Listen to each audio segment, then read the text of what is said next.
어제까지 우리 에스라서 이제 마치고 우리 에스더서를 함께 나누기를 원하는데, 왜 에스더서로 갔냐면 요게 포로에서 귀환한, 그리고 그 포로 시대 당시에 거의 비슷한 시기에 벌어졌던 이 역사이기 때문에 이 바벨론으로 포로로 끌려갔던 사람들, 그 사람들이 어떤 위치에서 그들의 신앙이 어떠했으며 영적인 싸움을 어떻게 벌이고 있었느냐, 이것을 우리가 에스더서를 보면 알 수 있고, 동시에 유다 땅에서 벌어지고 있었던 일들을 우리가 살펴보면 이 당시의 상황이 이랬고, 그들이 어떤 지금 역사 속에서 하나님의 경륜 속에 이들이 살아가고 있었구나, 이런 모습들을 우리가 좀 궁금증을 가지고 살펴보고 우리의 삶에 적용을 하면 유익하겠다 하는 생각이 들어서 에스더서를 우리 또 이어가고, 시간이 되면 느헤미야서로 건너가서 다시 우리가 성전과 관련된 내용들을 살펴보려고 합니다. 우리 1장 1절을 보면 이 일은 어떤 일입니까? 이 일은 에스더 이야기죠. 하만과 그리고 모르드게, 에스더, 요 사이에 있었던 유대 민족을 말살하려고 했던 이 사건. 이 사건은 아하수에로 왕 때에 있었던 일입니다. 여러분, 아하수에로 왕은 혹시 기억나십니까? 그 앞에 왕이 누구죠? 힌트. 다림질이야, 다림질. 다리오 왕이요. 다리오 왕 때문에 무슨 일 했죠? 그렇죠. 성전을 이제 완공을 해요. 그 다리오 왕 위에가 이제 우리 성경에 나와 있는 대로는 고레스라고 보시면 됩니다. 고레스가 칙령을 선포하고 이스라엘 백성들을 본국으로 보내면서 내가 왕실에서 다 모든 것을 되어줄 테니까 성전을 건축하라. 시작이 되어서 중단되었다가 이 다리오 왕 때 이제 성전이 재건이 돼요. 그리고 다음 왕이 요 아하수에로 왕입니다. 아하수에로 왕 다음이 누구죠? 아닥사스다라고 하는 왕이에요. 그러면 우리 어제까지 배웠던 에스라는 어느 왕 때입니까? 성경을 보시고. 아합이요? 아닥사스다 왕 때입니다. 그러니까 요 사건 다음에, 요 사건은 지금 어디서 벌어지고 있었냐면 이 페르시아의 수도가 수산이라는 곳이에요. 수산, 백합이라는 뜻인데, 수산궁에서 있었던 일이 요 에스더서 이야기고, 지금 예루살렘 유다 땅에서는 이제 이 아하수에로 왕 다음에 아닥사스다 때 에스라가 이제 본국으로 귀환하여서 말씀으로 부흥을 도모하는 역사가 있는 거예요. 그러니까 이게 거의 비슷한 시대에 이렇게 장소가 다르게 돌아가고 있는 역사입니다. 자, 요때에 이 에스더 사건이 벌어지는 거예요. 자, 여러분, 이 에스더 사건은 그러면 왜 벌어지고 있는 겁니까? 자, 이쪽에선 지금 어떤 일이 진행되고 있었어요? 성전이 재건되고, 이제 다음에 에스라가 돌아가서 말씀으로 이 백성들을 세우고, 그리고 느헤미야를 통해서 성벽이 재건되는 이 거룩한 사역이 벌어지고 있지요. 자, 이것을 우리 지난 시간에 배웠습니다. 누가 방해한다고요? 지속적으로 끊임없이 마귀 사탄이 방해를 합니다. 성전 못 짓게 하고 계속해서 상서를 올리고, 이 아하수에로 왕 때에도 올렸어요. 그리고 아닥사스다 때도 마찬가지입니다. 원수마귀가 방해하는 거예요. 그런데 이쪽에서 아예 그냥 이 수산궁에서, 이 페르시아 수도에서 아예 이 유대인들을 전체를 다 그냥 멸족을 시키려는 마귀 사탄의 역사가 있었던 거예요. 자, 보세요. 우리 3장 6절을 보고 가겠습니다. 3장 6절.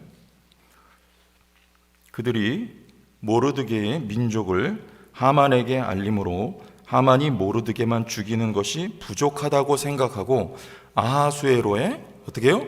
온 나라에 있는 유다인 곧 모르드게의 민족을 다 멸하고자 하만이 합니다. 자, 이게 뭐 방해하려는 거예요? 지금 유다 땅에서 벌어지고 있는 이 거룩한 일, 성전 세워지는 일, 하나님 백성들 세워지는 일을 지금 마귀가 이렇게 역사하는 거예요. 이걸 죽여야 누가 못 옵니까? 이 땅에 성전이 안 세워지고 이들을 다 죽여야지 예수 그리스도가 이 땅에 못 오시거든요. 이 원수마귀 역사입니다. 여러분, 우리가 역사를 이 세계관 전쟁이에요. 이게 어제 말씀드렸죠? 무슨 계열이요? 셋 계열하고 가인 계열 말씀드렸죠? 요거는 세계관 전쟁입니다. 셋 계열은 신본주의고 가인 계열은 인본주의예요. 역사는 두 줄기입니다. 커다랗게 역사 시간에 공부하셨죠? 헤브라이즘하고 헬레니즘 두 줄기예요. 헤브라이즘은 신본주의고 헬레니즘은 인본주의예요. 계속 이 싸움입니다. 여러분, 사회주의는 어디에 뿌리를 받고 있습니까? 인본주의예요. 헬레니즘이에요. 요즘 뉴스 보니까 뭐 멸공이라는 단어 써가지고 뭐 서로 싸우고 난리던데, 그래 뭐 각자 입장이 그러니까 그렇겠죠. 그런데 우리 그리스도인들은 명확하게 분별해야 돼요. 인본주의입니다. 사회주의는요. 혼동되면 안 돼요. 하나님이 여기 복을 주실 수가 없어요. 왜? 하나님을 대적합니다. 이거는 역사 속에 계속 성경 속에 뿌리를 받고 싸워온 이 역사 세계관 전쟁입니다. 하나님을 부인하고 모든 걸 그냥 물질 이상도 이하로 보지 않아요. 영적인 것 그들의 관심이 없습니다. 여러분, 이 전쟁은 여러분 안에도 있어요. 여러분 안에도 인본주의와 신본주의가 싸웁니다. 내가 왕 되려고 하는 거, 내가 내 삶의 주인 되려고 하는 거, 이게 인본주의예요. 하나님이 여러분 삶의 주인 되게 되는 거, 이게 신본주의의 승리입니다. 세계관 전쟁이에요. 세계관 전쟁. 마귀는 끊임없이 이 세계 역사 속에도 지금도 이 두 관점이 싸우고 있는 것이고요. 두 관점, 셋 계열과 가인 계열. 여러분 안에도 이 두 관점이 다투고 있다는 거예요. 싸우고 있다는 거예요. 여러분, 이 싸움에서 우리 승리할 수 있길 바랍니다. 여러분 삶은 하나님의 것이라고, 예수 그리스도가 나의 삶의 왕이시고 주인이신 것을 고백해야 돼요. 여기서부터 해결돼야 돼요. 여기서부터, 내 안에서부터, 우리 교회 안에서부터. 인본주의와 신본주의가 이 교회 공동체 안에서도 싸운단 말입니다. 내 생각, 내 주장이냐, 아니 하나님의 뜻, 성령의 감화 감동하심이냐, 성경이냐 전통이냐, 이 공동체 안에서도 싸우고 있는 거예요. 신본주의가 세워져야 되는 거예요. 하나님의 뜻이 세워져야 되는 거예요. 교회 공동체 가운데. 그리고 여러분 개인의 삶에 하나님이 도우십니다. 이 싸움에 승리할 수 있도록. 왜요? 우리는 이 유다 민족은 누구 것이기 때문에? 하나님 것이기 때문에. 하나님 것이기 때문에. 자, 그런데 이 아하수에로가 어떻게 하는지 우리 보세요. 4절과 5절 우리 읽어보겠습니다. 4절 여러분 한번 읽어주실래요? 시작. 왕이 그의 영화로운 나라의 부함과 위엄의 혁혁함을 나타내니라. 자, 며칠 동안에요? 180일 동안 6개월 동안 잔치를 하는 거예요. 이거 제정신입니까? 나라 거덜날 일 아니에요? 우리나라가 만약에 그렇게 한다고 생각해 보세요. 근데 이게 그만큼 지금 부유한 거예요. 왜냐하면 아버지 선대왕이 다리오인데 그때에 이 페르시아 제국에서 가장 부강했던 시기가 아버지 때예요. 여러분, 솔로몬이 왜 이렇게 부자였어요? 아버지한테 다 물려받은 거예요. 솔로몬이. 여기 물론 이 아하수에로 왕이 공도 있습니다. 애굽에서 반란을 일으키려 할 때 그걸 아주 효과적으로 제압을 해요. 그런데 그 근본은 아버지한테 다 물려받은 거예요. 여러분, 아버지는 그럼 왜 잘 됐을까요? 고레스는 왜 하나님이 세우셨습니까? 이스라엘 백성들 목적하고 하나님이 고레스 세운 거예요. 배웠잖아요. 이스라엘 백성들 목적하고 하나님 느부갓네살을 바벨론을 세웠듯이 그가 패망하고 하나님이 페르시아 대제국을 일으킨 건 이스라엘 백성들 목적하고 하나님이 세우신 것입니다. 하나님이 미국을 세우신 것은요, 미국이 세계 선교의 1위 국가에 아직도 명실공히. 그럼에도 불구하고 하나님이 세우신 목적이 있습니다. 하나님이 대한민국을 세우신 것은요, 세계 2위예요. 목적이 있는 거예요. 목적이. 근데 이 사람 지금 뭐 하고 있어요? 다리오 왕 때는요, 성전이 언제 세워집니까? 다리오 왕 때 세워진다니까요. 여러분, 제천 성도교회가 이 사명 감당해야 돼요. 그거 감당하라고 하나님 세워주신 겁니다. 뭐 하라고 여기 세웠습니까, 교회를? 대한민국을 하나님 뭐 하라고 세워주셨습니까? 하나님이 미국이 왜 초강대국이 되게 하셨습니까? 제국의 왕들은 각자 자기가 중심이 돼서 자기 목적을 이루려고 해요. 그러나 그 위에 왕이신 하나님은 당신의 목적을 이루기 위해서 이 나라들을 쓰신단 말입니다. 근데 여기 아하수에로는요, 자기 영광 드높이고 있는 거예요. 흥청망청 취해서 세월 가는 줄 시간 가는 줄 모르고 하나님이 허락하여 주신 것을 이렇게 허비하고 있는 게 바로 아하수에로 왕입니다. 이 사람은 아주 역사 속에 유명해요. 폭정을 일삼은 왕으로 결국엔 암살당해서 죽습니다, 이 사람. 그리고 아닥사스다가 세워지는 거예요. 5절 보세요. 이날이 지남에 왕이 또 도선 수산에 있는 귀천간의 백성을 위하여 왕궁 후원들에서 7일 동안 자치를, 이제는 앞에는 그 관리들을 위해서 이제는 귀천을 막론하고 모든 사람들 다 불러서 7일 동안 잔치를 배설하는 거예요. 이렇게 하라고 사실은 하나님이 이 나라를 세우고 왕들을 세운 게 아니었습니다. 이게 하나님 앞에 합당하지 못한 거예요. 자기가 인식하든지 못하든지 간에 이 나라를 세우신 목적과 이유가 있단 말입니다. 여러분, 우리 대한민국 지금 어쩌면 이 아하수에로 왕 때의 이 페르시아와 같은 모습이 아닐까 싶어요. 모르죠, 세상 사람들은요. 그러나 하나님이 이 나라 잘 되게 하신 이유와 목적이 있어요. 그거 감당해야 되는데 그 중심엔 교회가 있습니다. 여러분, 이 나침반 역할을 누가 해야 되겠어요? 세상 사람들은 모릅니다. 이 나라가 어떻게 시작이 되었고 어느 방향으로 가고 있는지 몰라요. 인본주의는 그래요. 각자가 왕이기 때문에. 그러나 교회는 하나님을 알잖아요. 시작을 알고 끝을 알잖아요. 방향을 알잖아요. 어디로 가야 할지 알잖아요. 그러면 이 방향타 역할을 교회가 해야 되는 거 아닙니까? 이거 교회가 이거 쥐고 있어야 되는 거 아니에요? 역사의 갈 길을 교회가 제시해 줘야 되는 거 아닙니까? 그러면 세상 사람들 들어먹든지 못 들어먹든지 교회는 교회 본연의 일을 해야 되는 거예요. 깨어 있어야 된다는 말입니다. 하나님이 맡겨주신 사명을 감당해야 된다는 뜻입니다. 이렇게 하라고 하나님이 주신 게 아니에요. 이게 이 아하수에로 왕에게. 대한민국 교회는 어쩌면 여러분 흥청망청 지금 영적으로 술 취해 있는 거 아닙니까? 교세 취해가지고. 예? 목회자들은요, 어쩌면 한없이 타락해 있는 게 목회자예요, 지금.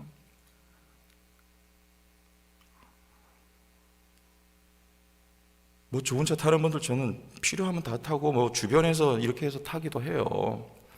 뭐 벤츠도 타고 타시는 목회자들도 계셔요. 뭐 자녀들이 사주고 그랬는데 어쩝니까, 그거를. 아들들이 사주고 자녀들이 사주는데.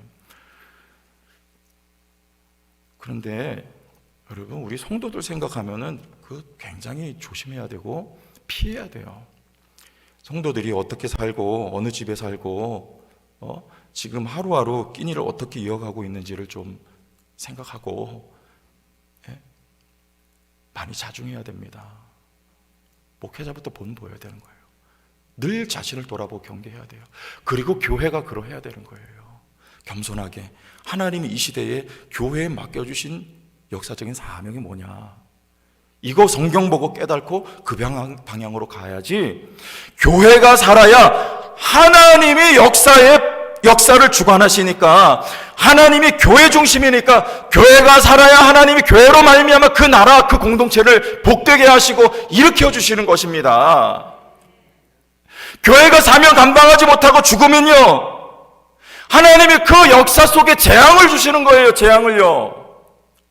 이스라엘 백성이 왜 포로로 끌려가냔 말입니다.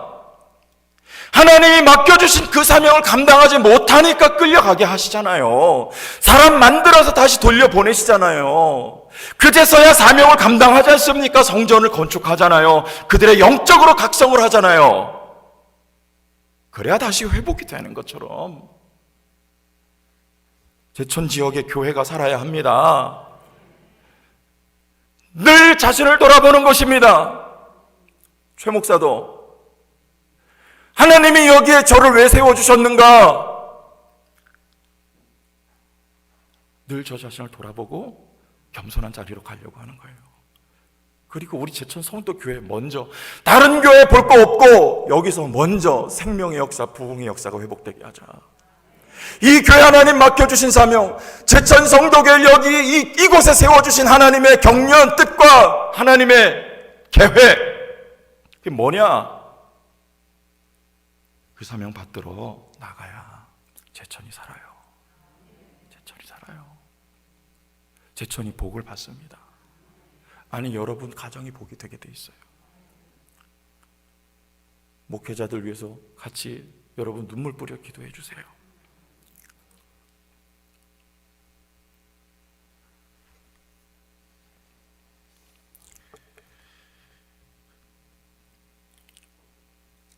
자, 우리 7절 보세요. 금잔으로 마시게 하니 잔의 모양이 같기 다르고 왕이 뭐였으므로? 풍부하였으므로 어주가 한이 없으며. 예? 술 마시면서 흥청망청한 거예요. 풍부한 건 왜 그래요? 제천 성도교회 이 코로나 상황 속에서도 하나님이 재정에 마이너스 없이 하나님 채워주신 이유가 뭡니까? 이유가 역사의 흐름과 방향이 있어요. 하나님이 가르치고 있는 그 방향이 있단 말입니다. 그리 향하여 가라는 거예요. 그리 향하여. 인본주의가 팔을 치고 있는 이 역사 속에 하나님 나라의 그 가치관을 향하여 말씀 중심, 복음 중심, 하나님 주신 사명을 감당하라고 주신 것이지, 풍부함은요 흥청망청하라고 주신 게 아닙니다. 아니에요. 우리 9절, 이제 9절 이하에 12절까지 이런 사건이 나오는 거예요. 왕 와스디가 등장을 하는데 이 여인이 아마 간이 배 밖으로 나온 것 같아요. 왕이 부르는데 가지를 않아요. 여러분, 이 일이 왜 있습니까?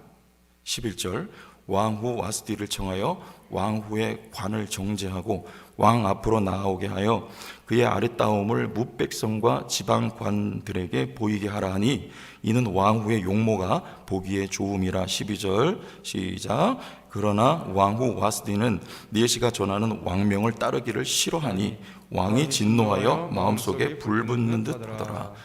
왜 싫어했을까요? 이유가 나와 있지 않아요. 그런데 하나님은 자기 백성들을 위하여 앞으로 벌어질 일을 지금 준비시키고 계신 것입니다. 왜 싫어했을까요? 누구를 등극시키기 위해서? 에스더를 등극시키기 위하여 하나님이 에스더를 준비하고 계셨던 거예요. 하나님은 여러분의 삶을, 자기 백성을 위하여 우리가 모르는 사이에도 준비하고 계십니다. 준비하고 계세요. 여러분 어려운 순간마다 하나님이 준비하세요. 뭐 하라고요? 에스더 뭐 하라고요? 우리 3장 14절, 13절과 14절을 봅시다. 뭐 하라고? 13절 보시고, 모르드게가 그를 시켜 에스더에게 회답하되 너는 왕궁에 있으니 모든 유다인 중에 홀로 목숨을 건지리라 생각하지 말라. 에스더를 등극시킵니다. 그때 왕 앞에 나아가라 그래요. 에스더는 잠시 머뭇거려요. 그때 모르드게가 하는 말이에요. 너 혼자 목숨 건지리라 생각하지 말라. 뭐 하라고요? 유다 백성 건지라고 에스더를 세운 거예요, 하나님이. 다음 절과 14절 시작. 이때에 내가 만일 잠잠하여 말이 없으면 유다인은 다른 데로 말미암아 노임과 구원을 얻으려니와 너와 내 아버지 집은 멸망하리라. 내가 왕후의 자리를 얻은 것이 이때를 위함이 아닌지 누가 알겠느냐 하니, 내가 왕후의 자리를 얻은 것은 이때를 위함이니라. 여러분, 성도교회가 이만큼 성장한 것, 세워진 것은 여러분 이 시대 이때를 위함인 줄 믿으시길 바랍니다. 여러분, 하나님 우리를 이 자리에 세워주신 것은 이유가 있는 거예요. 이때를 위함입니다. 인본주의가 세상의 판을 치고 쓰나미가 휩쓸려 세상을 다 쓸어가고 있는 이때를 위함입니다. 성도교회를 세우신 것은요, 나 하나 위하여 세운 게 아니에요. 성도교회 하나 위하여 세운 것이 아닙니다. 뭐라 말씀하세요? 내가 말이 없으면 유다인은 다른 데로 말미암아 노임과 구원을 얻으리라. 그리고 너는 멸망하리라. 여러분, 우리가 이 사명 감당하지 않으면 하나님은 돌들로도 하나님은 찬송을 받으세요. 우리 교회가 아니면 하나님은 그 어느 곳에서 또 누구를, 어느 공동체를 일으키실 것입니다. 여러분이 아니면 하나님은 어느 누구를 통해서 또 일하실 수 있습니다. 그러나 오늘 기회인 것을 우리가 믿을 수 있길 바랍니다. 아직 우리에게 기회가 있고 하나님이 우리에게 복을 주시고 있는 한은 하나님이 해야 될 일이 있기 때문이에요. 이 목적, 이 사명 감당하는 여러분 삶이 되기를 바랍니다. 우리 교회가 될 수 있기를 주의 이름으로 축원합니다.